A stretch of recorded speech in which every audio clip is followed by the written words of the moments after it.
Bam! MC is in the house. What is going on, folks? My name is Justin Garcia, also known as Master Chim, and welcome to the Warrior Stream. I'm here every Wednesday at 12 noon Eastern Standard Time. Judge Cohen, my man, what's going on, brother man? So, what is the deal? I'm going to give you guys a moment to jump on.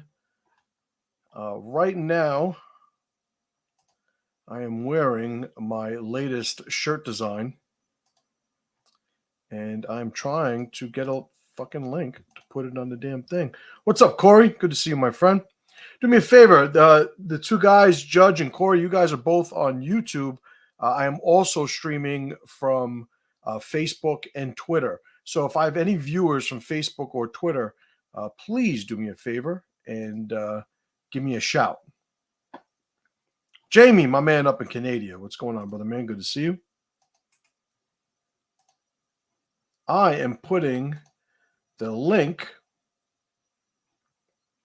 to the shirt I'm wearing on the live chat there.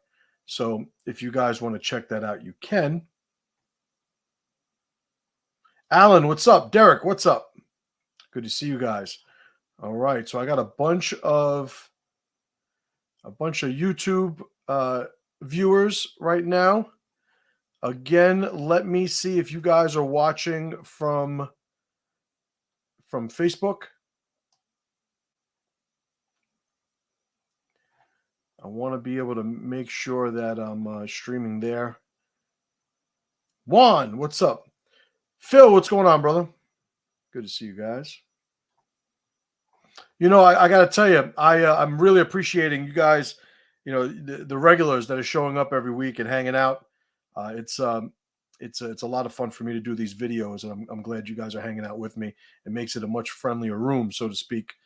Tanner, what's going on? Good to see you. All right, we got Facebook right there. My man Tanner from Facebook. I would love if somebody that is possibly viewing from Twitter could post. And I don't even know, because I don't even know what a comment from Twitter looks like on this interface that I use. I use the StreamYard software, those of you guys that are interested. So let me get started. At least Facebook and YouTube is on and popping. I'm assuming Twitter is good to go. I am going to bring up, well, you know what? Maybe I could check this here. Let me see. All right, so now this is curious.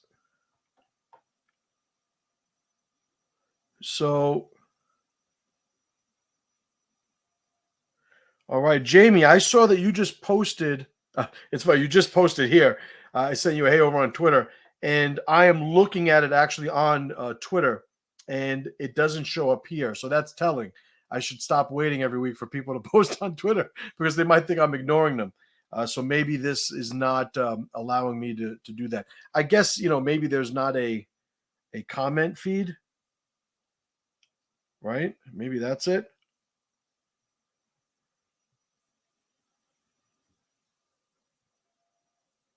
Let me see if I could comment.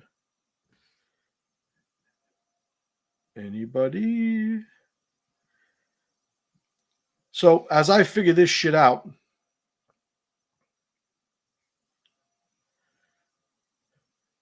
who the hell knows? Whatever. As I figure this shit out, let's just prompt the talking points for today, the topics for today. So, you ain't gonna do shit. You ain't gonna do shit. I was inspired by this yesterday after having an exchange with a friend of mine, actually. And he is a friend of mine because he was somewhat delusional in what he thought his current relationship with reality was. So notice I'm not saying his current level of capabilities, because that is something that could be equated to the ladder. You guys are familiar with my ladder, model when talking about improving one's relationship and the power in one's relationship with a given skill set or or just a level of understanding, anything that is sort of like has a spectrum of mastery, a path to mastery. I use the ladder analogy, and climbing is an example of somebody, or the act of building a relationship and pursuing that level of mastery. So level of capability is certainly something that we'll discuss today, but it's really the primary thing I wanted to discuss is one's relationship with reality. So here's the thing: if you are a man in 2022, about to be 2023, and you really think that you are in control of your life in a way or at a level that if the aquarium of society were to collapse, that you would be okay, you are sadly fucking mistaken. Now, the reason I say that is because I train every fucking day of my life. And I know I'm still probably fucked if society collapses. I had a conversation with a good friend of mine, Bill Rapier. Bill Rapier of Amtac Shooting. Shout out to my man, Bill. I've known Bill for quite a number of years. He, myself, Tuan Tom, Kevin Estella, Kyle DeFore, Tuan Harley. There are a lot of people that I have the privilege to be connected to talk about a lot of serious topics. And one of the things I love about talking about these topics with these types of guys is that there are no fucking delusions. Now, being that there are no delusions, I'm going to give you a one little insight how to know that you don't have a fucking realistic relationship with reality. When you're talking about the collapse of society, and you guys are really happy and confident, and you think you got shit going, like, you're fucking up. Those conversations sometimes are fucking brutal. They're miserable. They're anxiety building at times. Because when you really take in what level of preparation you have for navigating the planet without the protection of a society around you, it is fucking sobering to say the least. Right? So the first thing is, and I wrote this in the email. If you guys are not getting my emails, you have to sign up, masterchim.com. It is imperative. All right. It is imperative. I will put an F on your paper if you don't sign up for my emails. But on the link that I sent out, for this live show this morning, I put usually a couple of different topics I wanted to cover, subtopics, whatever. And the first one in the category or the title, the heading of "You Ain't Gonna Do Shit," is confidence is a magic spell. Confidence is a magic spell. Now, here's the thing about magic. It works if you believe in it. But if you don't believe in it, it really doesn't work that well. I have a whole assortment of examples to illustrate that. I'm not going to get into it because I think it's pretty self-explanatory. But if you are somebody who is confident in your capability, understand there is value in that, because it can create some energy that could then sort of move you toward actual movement and the deeds aspect of what we would consider to be, I guess, preparation. Right? If I say, you ain't going to do shit, that means that when the time comes, you are not going to be able to do the deed, right? Whatever that is, So confidence is good because it allows somebody to have a certain level of satisfaction with their level of preparation in a given endeavor, right? So impromptu definition for confidence. But confidence is a magic spell in that, you still need, to actually touch reality. The rubber still needs to meet the road. So the problem right now, I'd say, is, we have a society where confidence is conflated with actual deeds. Again, like, if you guys know the rapper, Biggie Smalls, right? Notorious B.I.G. That ugly bastard got girls. And he got girls prior to him being wealthy. After, I mean, yeah, that's an easier, thing to explain away, but he had the gift of gab. Now, Biggie Smalls was an obese, like fucking pre-diabetic, if not diabetic, ugly motherfucker. But my man had the gift of gab. Now, confidence lends itself to a skill set where the gift of gab is concerned. Now, I also happen to have the gift of gab, not girls, but my ability to be persuasive, my ability to sort of, I have a saying when I teach copywriting and sales, my bullshit is delicious, right? And there is something to be said for the confidence that sort of lubricates, the inner workings of what that looks like. But I still, in anything I'm going to be confident for, still need to produce when the time, comes about. So when you have somebody who is super confident, but has no relationship with what that confidence is actually fueling in terms of movement, you ain't going to do shit. And that's the whole thing. So we have a lot of people out there that are confident. And listen, I want you to be confident at the level of your preparation. I want you to be confident at the level of your relationship with reality. But I would never advocate for somebody to be confident beyond that in the preparation stage, right? So if we're talking about shit hitting the fan, like we are all collectively still pre-shit hitting the fan, right? We are pre-shit, right? So that being said, it does not serve us in any way to have confidence that exceeds our level of preparation prior to the point at which we need that preparation in action. All it's going to do is convince you that you're at a satisfactory level prematurely. So I don't want you to be confident when it comes to your level of preparation, because I think having a slight deficiency in confidence is going to motivate you and drive you to create, to design a lifestyle that's embedded with rituals that allow you to become stronger and more prepared over time. I'm never going to be the person who tells you, like, listen, it's never going to matter. It never works. Like, we're all going to die. Like, this sort of nihilistic, nothing has any value sort of perspective is just so weak and immature and almost narcissistic. You know, one of the things that people, this nihilistic outlook is one of the things that they presume, right? The presumptions that they operate under is that they're even qualified to determine what value is. At most they could say, well, nothing matters to me, right? Because it is such a subjective, assessment of reality to begin with, right? So nihilism is just such an immature, low-level relationship with one's philosophy and relationship with reality, but I digress. So confidence is a magic spell. Really quickly, Caceres, what's up, brother, man? Willie, what's up, my man? Yarn Saxa, good to see you, darling. Big Johnny, bam, in the house.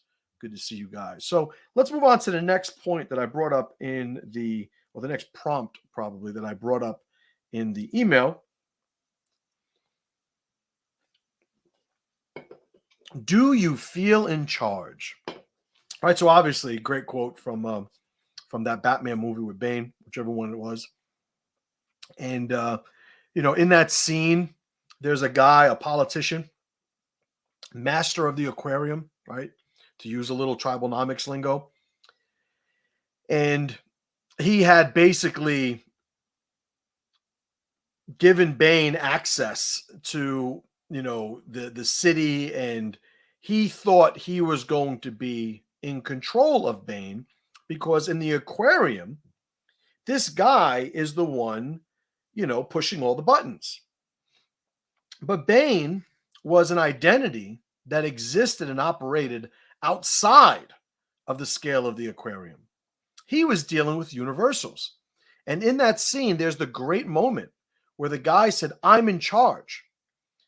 And Bane put his hand on the guy's shoulder, like this dismissive, like almost petting gesture, and asked him, do you feel in charge?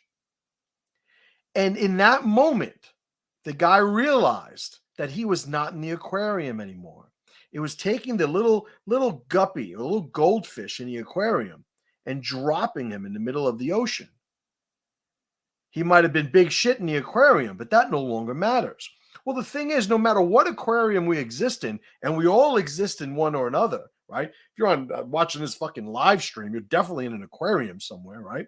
I'm not streaming to the middle of some fucking jungle, right? So that being said, you are always operating in an aquarium, and the reality of the world, the reality of the universe is always existing outside of that. You'll see this in a less a dramatic sort of way day to day when you see people robbed or killed or in some way physically harmed or even you know just taken advantage of. It's you have this surprise that is a component of people being victimized, right? Volunteering for said victimization, right? To use the SIOC, there's no victims, only volunteers mindset. But you'll see these people at the point of their being victimized. There is a this like stunning disbelief in what is happening. They don't get it. I've used the example before of, I've been in a lot of physical altercations over the years, and the overwhelming majority of people that I've punched in the face ignored me for a second, and they would get hit, and they would like, they do this, and it was like a character in the fucking TV show they were watching reached out and fucking touched them. There is a disbelief in what just transpired, as if their relationship with reality at that point or prior to that point did not account for the possibility of that happening. So you'll have people that in the aquarium will have varying degrees of strength. They will be able to manipulate, the landscape within the aquarium. And some of them are so maybe narcissistic, ignorant. I can go down a list of characteristics that would allow this to happen. But whatever that, that negative characteristic is, they would be it to such a degree that they would actually convince themselves that they're in charge. I went to a refrigeration school. I've spoken about this before. And the statute of limitations, I think, have passed. But I went to a refrigeration school, and the owner of this refrigeration school that I went to, it was a 6-month course, 3 months of theory, and then 3 months of practical, like in the shop, soldering and shit like that. And little background: my father was an HVAC engineer, mechanic extraordinaire. I grew up with Freon containers, in the basement, and my father, soldering and gauges and pressure gauges and stuff, like all this HVAC equipment, like was just a part of the the environment of me growing up. Didn't know how to use any of it, but it got to the point in my life in my early 20s, I didn't know what I was going to do. I tried to get into the military, but because I have a criminal record, the process of trying to get in was too long, and I didn't know how long it was going to take, and it had gotten to the point where it was months. And my life was sort of on hold because I thought at any point I'd be able to enlist in the military. And I was going to go into the Army. My father was in the Army. It just made sense.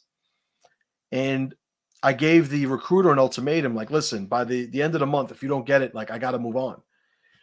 And the end of the month came, and I was like, all right, on to the next thing. And I went and I signed up for a refrigeration, school and 6-month program.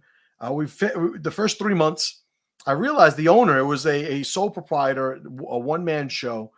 And I realized that he was really taking advantage of a lot of the students because he had the ability to promise them jobs, the opportunity to work at the program's conclusion. A lot of these guys, which were like, middle-aged dudes, working dudes that, saved up or took a loan, to finance this thing because they're trying to make a better life for them and their family. And this guy had them by the balls. There'd be times where he'd end class early and he'd have everyone volunteer to move stuff around in the school, like we're fixing his school up for him while paying, thousands of dollars for this course. So in the practical part of it, or I should say in the theory part of it, uh, I was like the one of the heads of the class because I was a nerd, like I was always good, in a classroom setting.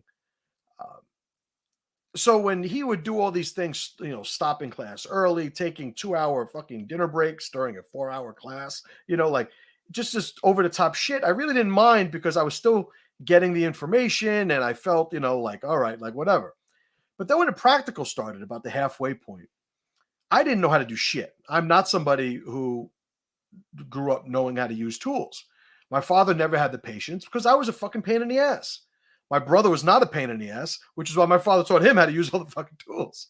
He also taught himself, my father doesn't get all the credit, but I didn't know how to use any of this stuff. So I was very much interested in this part of the class because I was not necessarily the guy who was going to be at the head of the class in the practical component of it. Well, the owner started the same shit when we started in the shop. It was the first day we were learning how to solder. My whole life, I've seen my father solder a million fucking pipes. I was so eager to learn how to do this. And he like cut class early and said we were going to move a bunch of furniture. And I protested.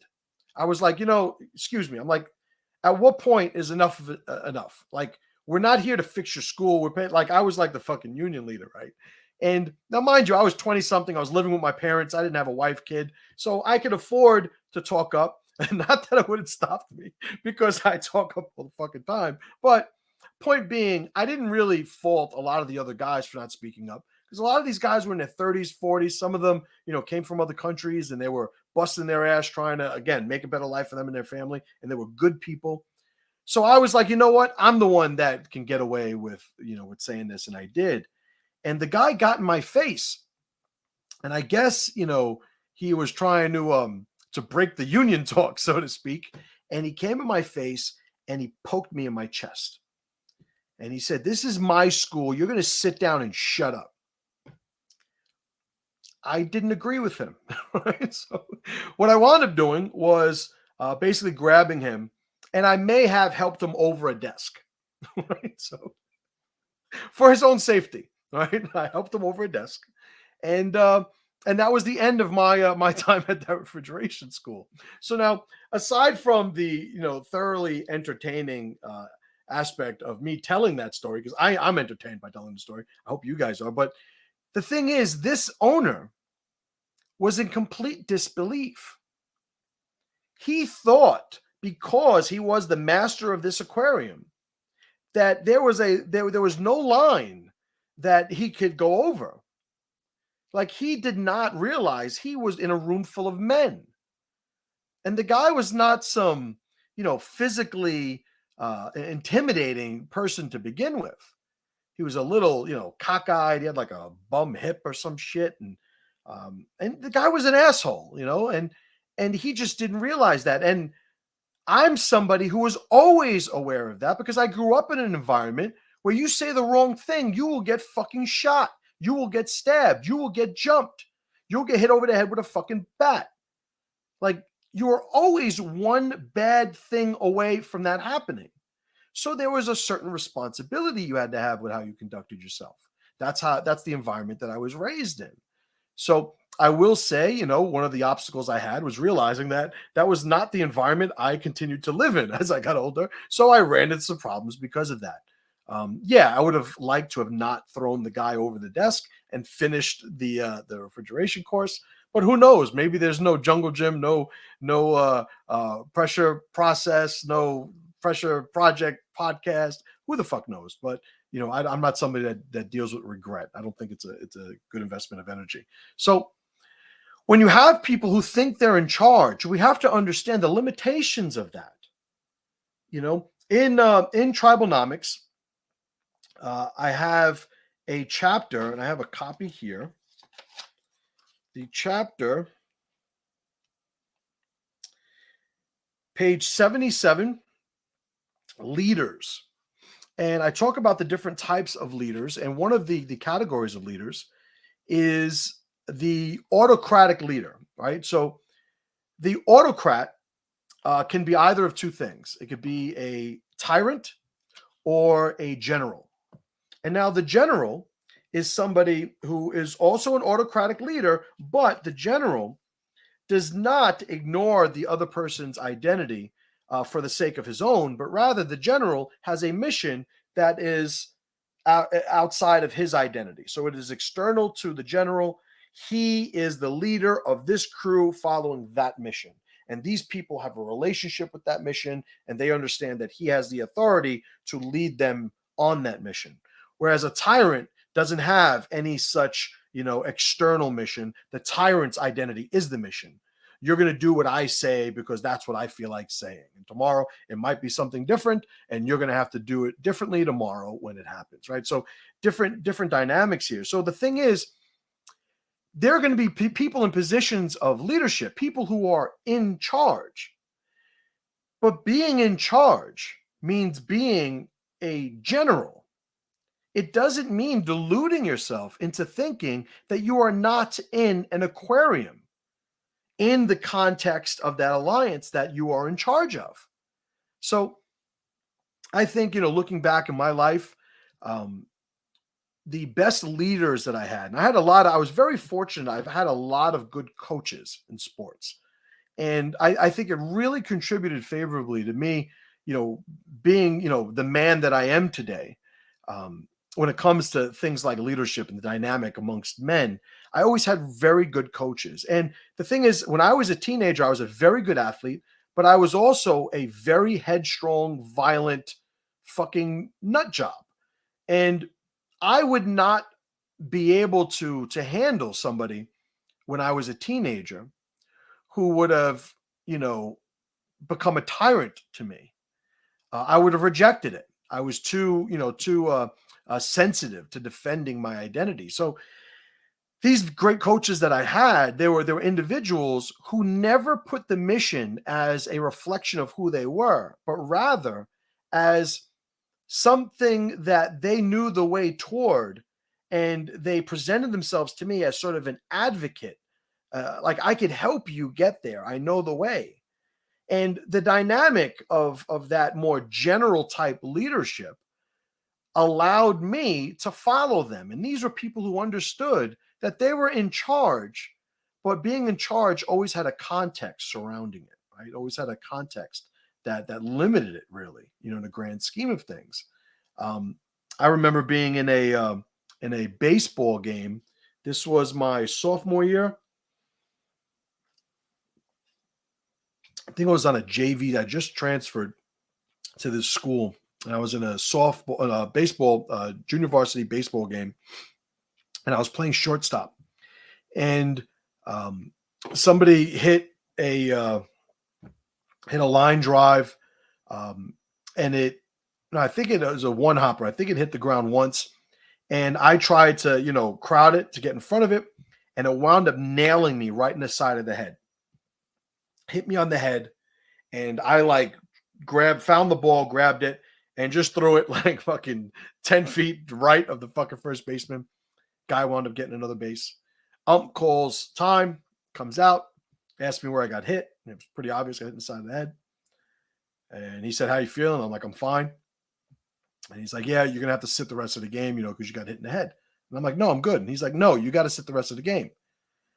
Well, anyway, I wound up getting suspended for 3 games because I told the ump to go fuck himself.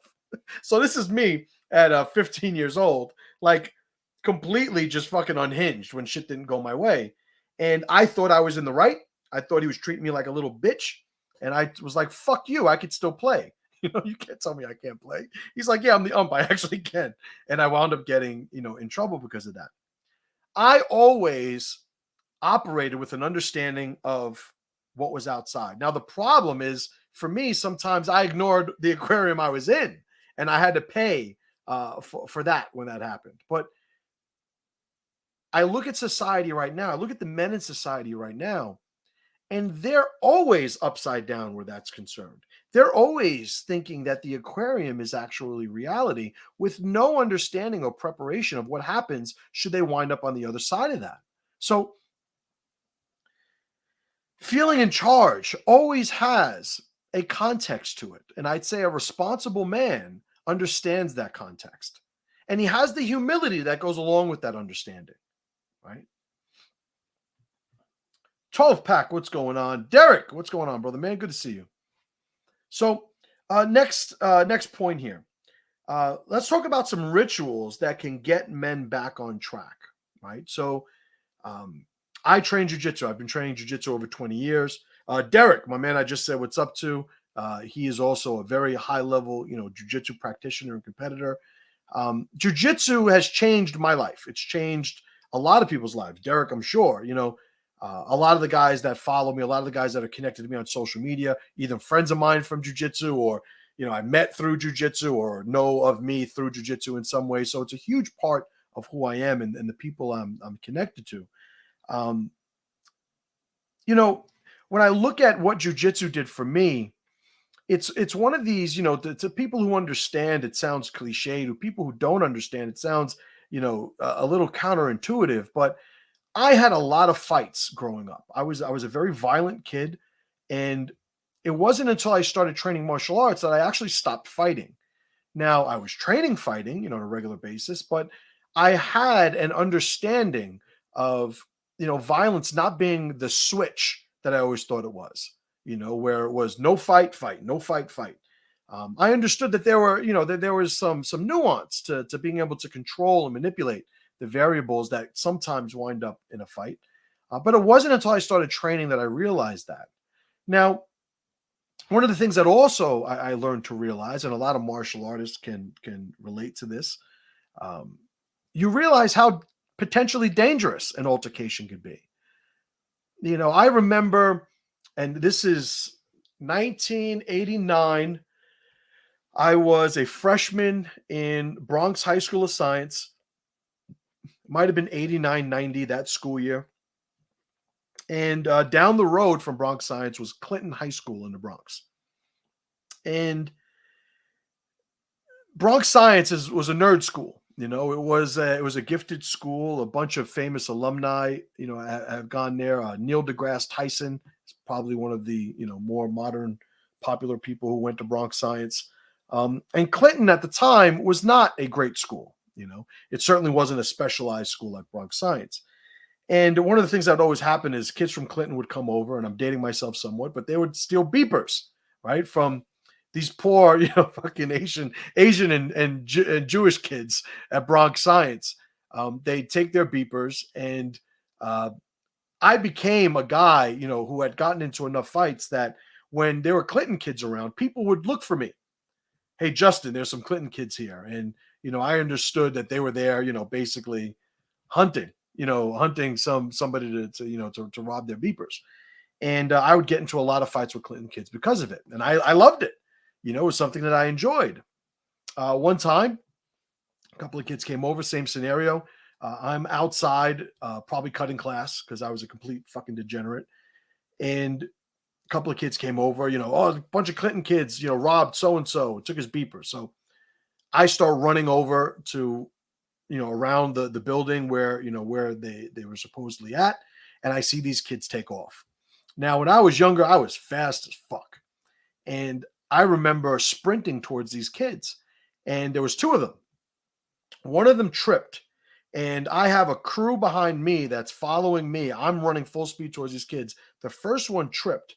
I remember as I was running past him, kicking him, literally like playing fucking kickball, soccer, and continuing to catch the other guy.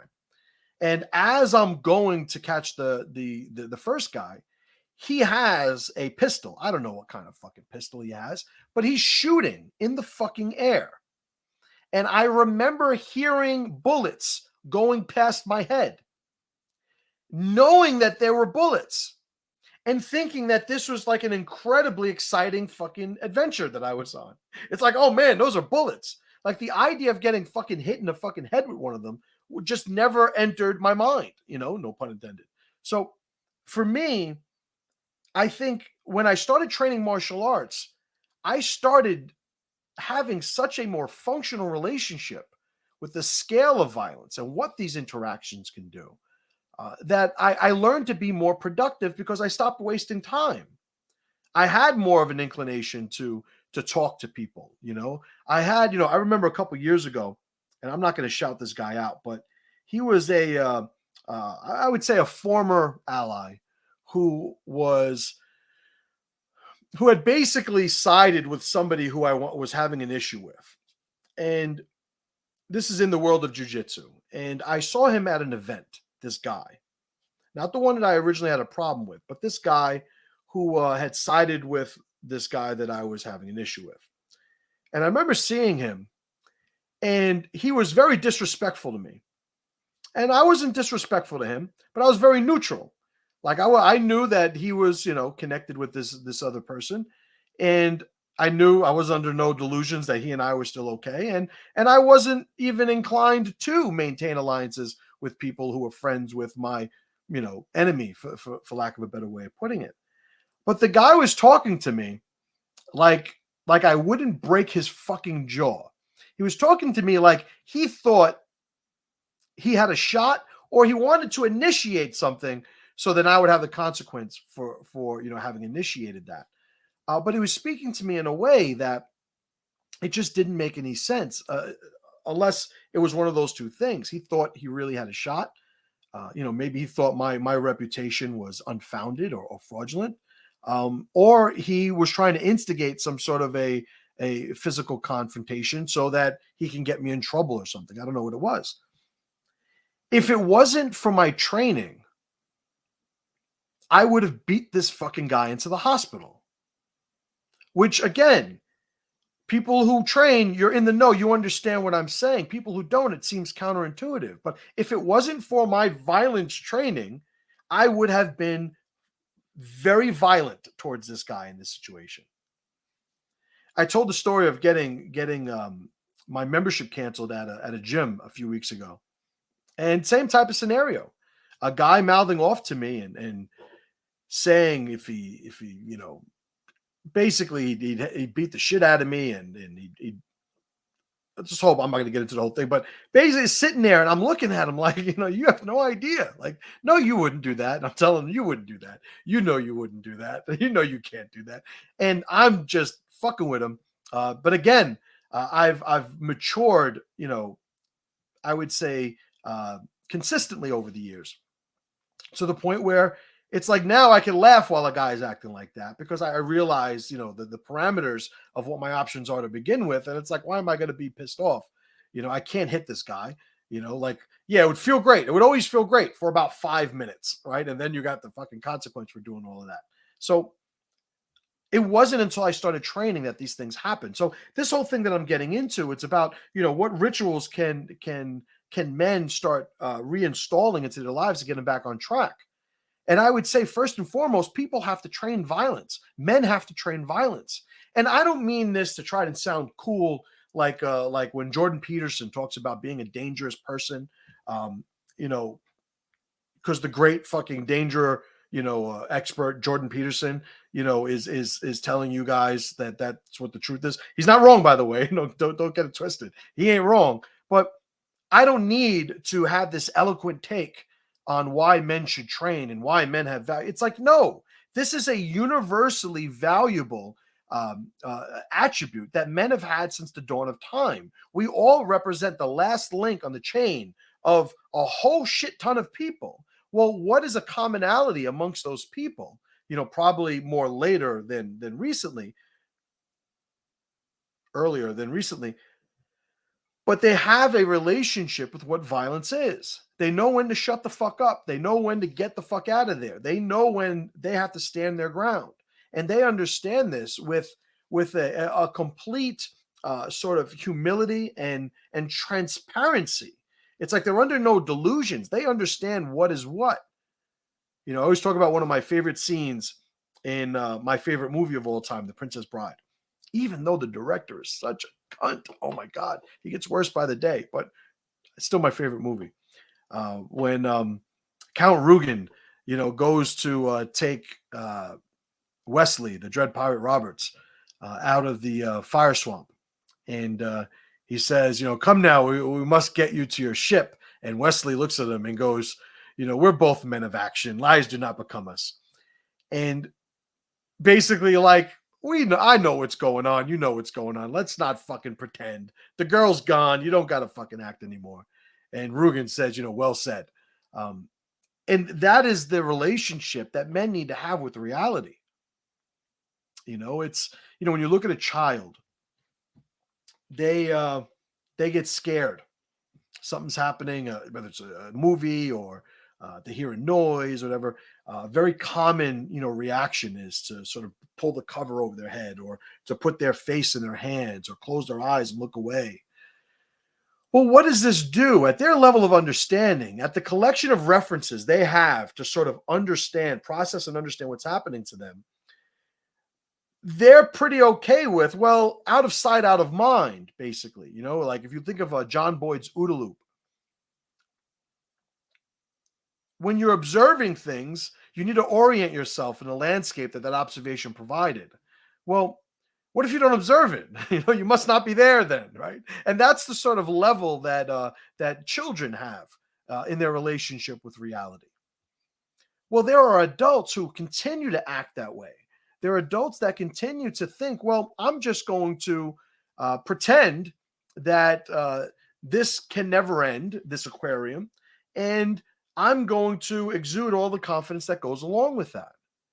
And you'll see that with the guy who's on his third marriage but has the fancy car, or the guy whose kids don't respect him, but he's got a $5,000 necklace on, like all of these just contradictions that only make sense to the individual when you think of the scale of reality that they are existing in. And most of those scales that people opt for, that nowadays men opt for, is the scale of the aquarium.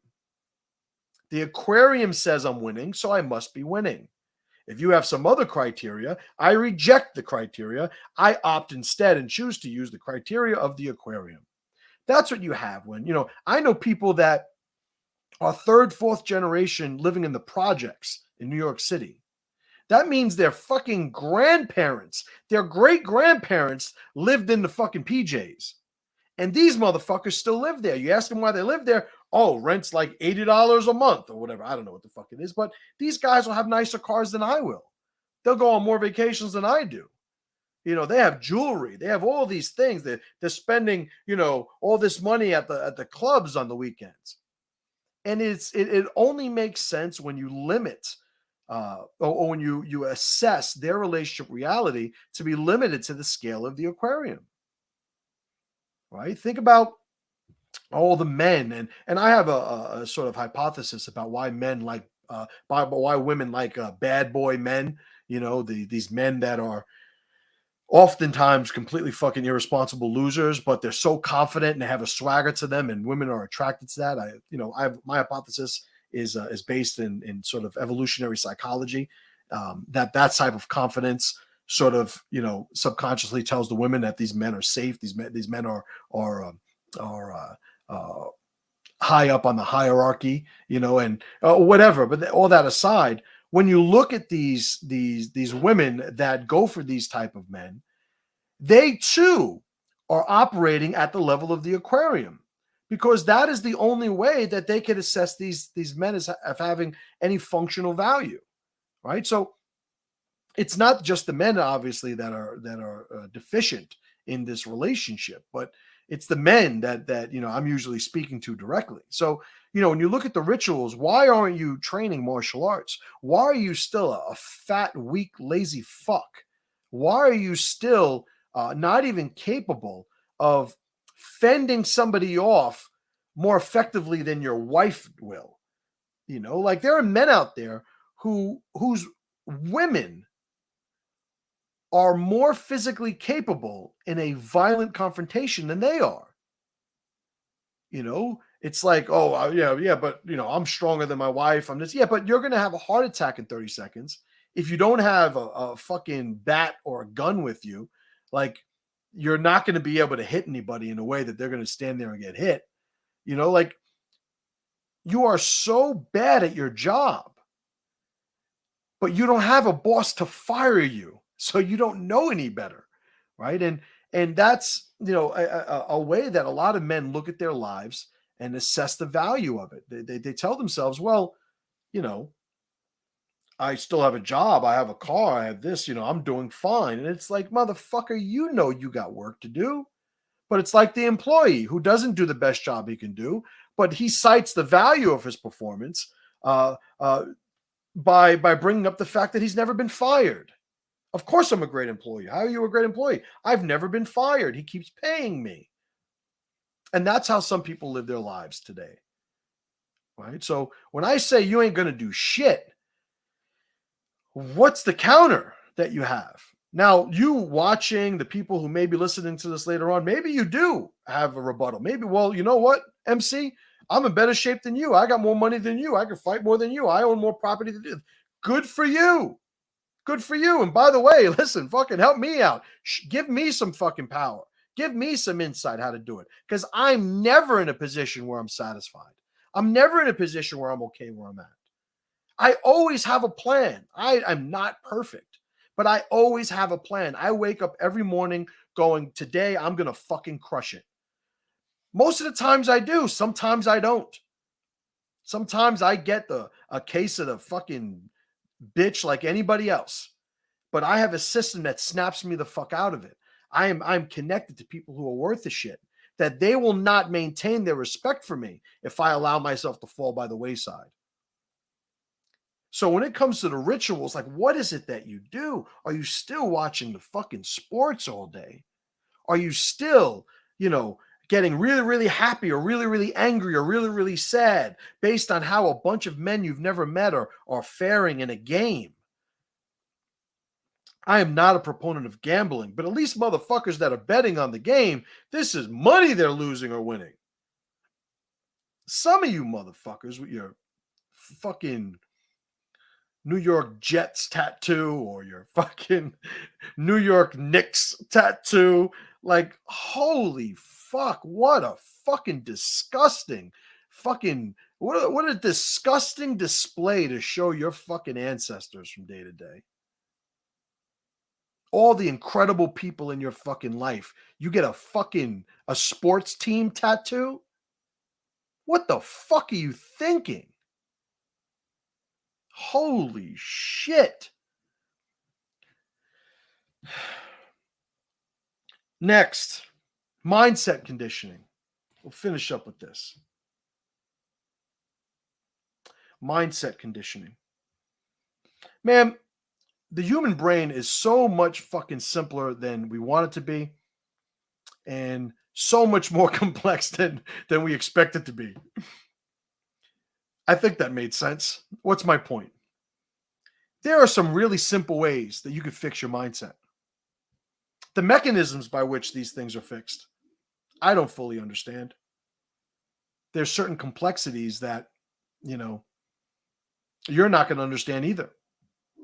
But I also don't need to know how a fucking car works to turn that motherfucker on and drive like a goddamn animal. I also don't need to know how a plane works to fucking pay for my ticket and ride first class while sipping on a Diet Pepsi and watching a movie. Our mind has the ability to be conditioned. You don't need to be a fucking brain surgeon. You don't need to be a psychologist. You don't need to be a psychiatrist to understand how or why these things work that way. Like, it's a waste of fucking time past a certain point. But how do we condition our brain? Well, I'm going to give you a couple of suggestions, right? And I didn't write these down, so I'm going to go off the head. Improve your fucking language. If you talk like a cunt, you are playing the character of a cunt in this play we call life. If you're somebody who's always talking like, it's never going to work, it's not worth it, can you believe this is happening to me? Imagine if somebody was writing a play and they populated a particular character in that play's life or script with what you say from day to day. What would the audience be looking at that character and thinking? Well, why do we as individuals volunteer to be these cunts with our language? I had to yell at my oldest son the other day. And I don't yell at him too often, but when I do, it's because my oldest son is so fucking strong for his age mentally that I have to make sure he's tempered, or he's going to wind up trying to take over a fucking third world country one day. And one of the things he was saying is, I don't think I'm going to the gym tomorrow. I'm like, why not? You know, we have a gym membership. Why aren't you going to go to the gym tomorrow? I'm feeling a little under the weather and I'm probably going to be sick tomorrow. So I said, oh, really? I said, all right, sit down. Let's talk about this. Let's talk about this crystal ball of fucking cuntery that, that you want to participate in. And I had to explain to him that, you know, although I understand what he's saying, and what he's saying, you know, has a lot of merit logically, there's still a preference being infused in that take that he has that I'm not sure he's fully aware of, nor is he wants to be responsible for. And when I say that there are a lot of people who say, you know, hey, I've never lost a fight, and then upon a little, you know, more investigation, you realize they've never been in a fight, right? There are some people who don't want to lose, and this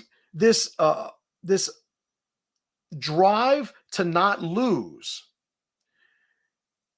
grows and evolves into a risk aversion. And the problem with risk aversion is there is a line of function to where it transitions from preparation into paranoia.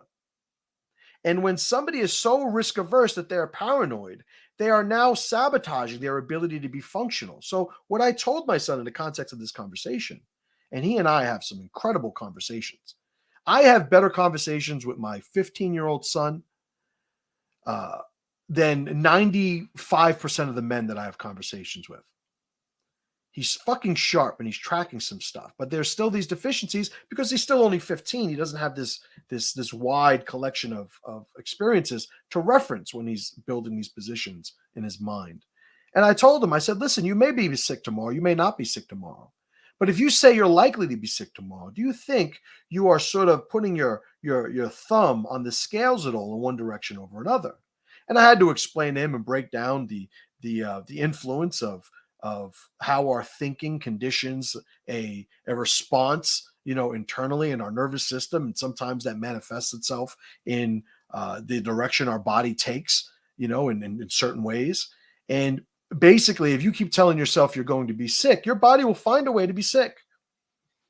When we talk about positive language or self-talk, and Tony Robbins talks about this, you know, when you ask yourself, you know, why does this always happen to me? Don't think that your subconscious isn't trying to think of an answer for that. And the more answers you get to that type of question, the more of a case your subconscious is building as to why you can't win, why you can't get it done. You know, I believe in, and I've called this before, functionally delusional. Functionally delusional. MC, how do you think you're going to do in that tournament tomorrow? I'm going to fucking submit everybody. Well, you've never submitted everybody in a tournament before, but tomorrow's the day.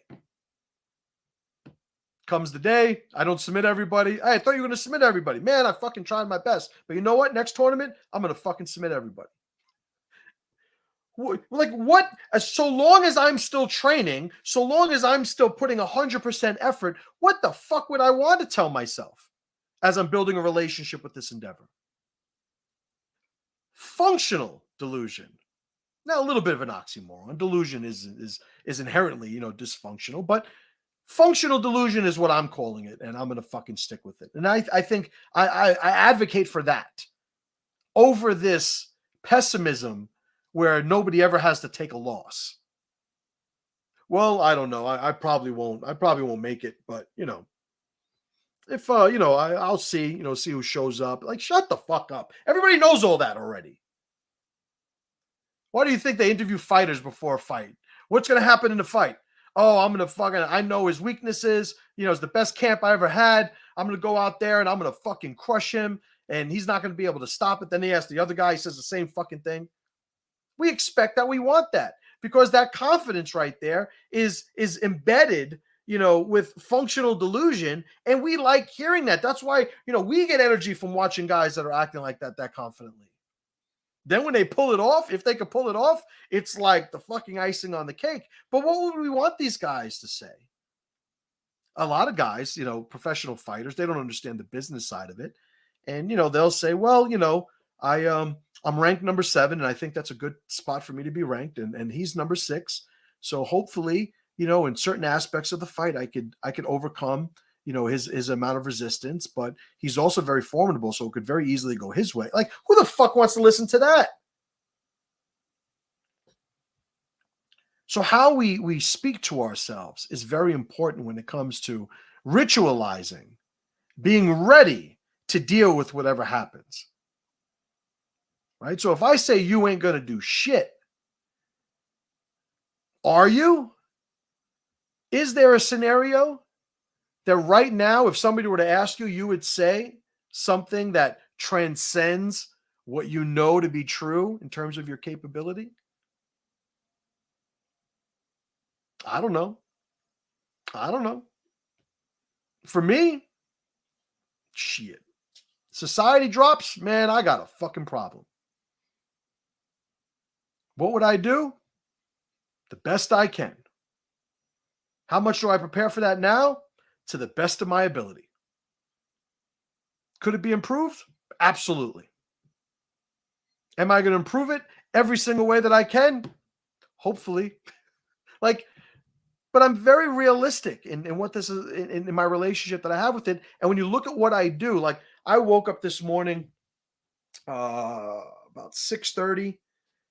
Me, my wife, and my sons were in the car by 7:15 at the gym, lifted for 2 hours, came back, wrote my email. I'm doing this live show. I got a couple of sessions after this I'm going to do. I'll have my sons at wrestling tonight.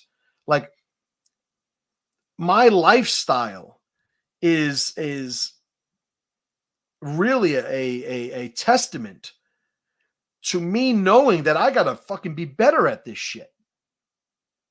I tell my sons they got to be better at this shit. I asked my sons, hey, you guys want to go to the gym?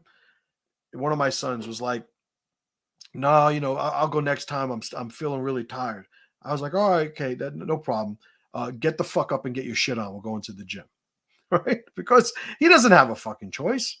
We go to the gym, great fucking lift. He had a great day. We're driving home, and I asked him, I was like, hey, you glad I woke you up? He was like, yeah.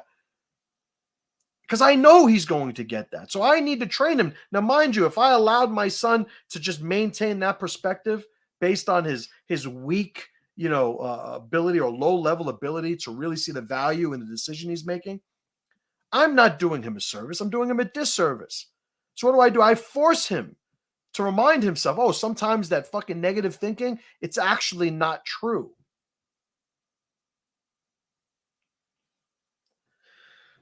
But I digress. Let me see some comments here. Derek says, be a master of violence, but harness it. Absolutely. Earlier, I was talking about that, and I agree. Juan Olivares, what's up, brother, man? Good to see you. Glenn, what's up, brother? Juan says, Juan's a good buddy of mine. We played football together in high school. He says, times have changed. We have overcome the BS and our upbringing will always be something to talk about and teach today's generation. Absolutely.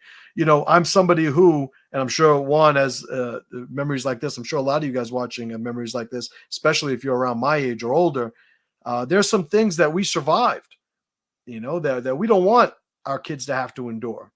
So we bring the lessons from having survived those, and we try to inform them and teach them and share them with this generation. So they don't have to, be exposed to the probability, that sometimes we had to face, that we wound up a lot of times on the better side of. But, like, I survived my childhood. A lot of fucking people who ran my formulas ain't here, at this point to talk about it. I can expose my kids. I have 4 kids, 3 sons and a daughter. I can expose them to those probabilities. Yeah, well, I got 4 kids. I may lose 1 or 2, but the other ones will be squared the fuck away. That's not how I'm running my fucking family. They all have to win. So I have to customize how I'm bringing them up and sharing stories and pushing them and rewarding them and sometimes hugging them and sometimes letting them go a little bit. Like, it's a process, right? Derek, what's up, brother? Derek says, you only have one body, temple, and you have to continually build and refine it.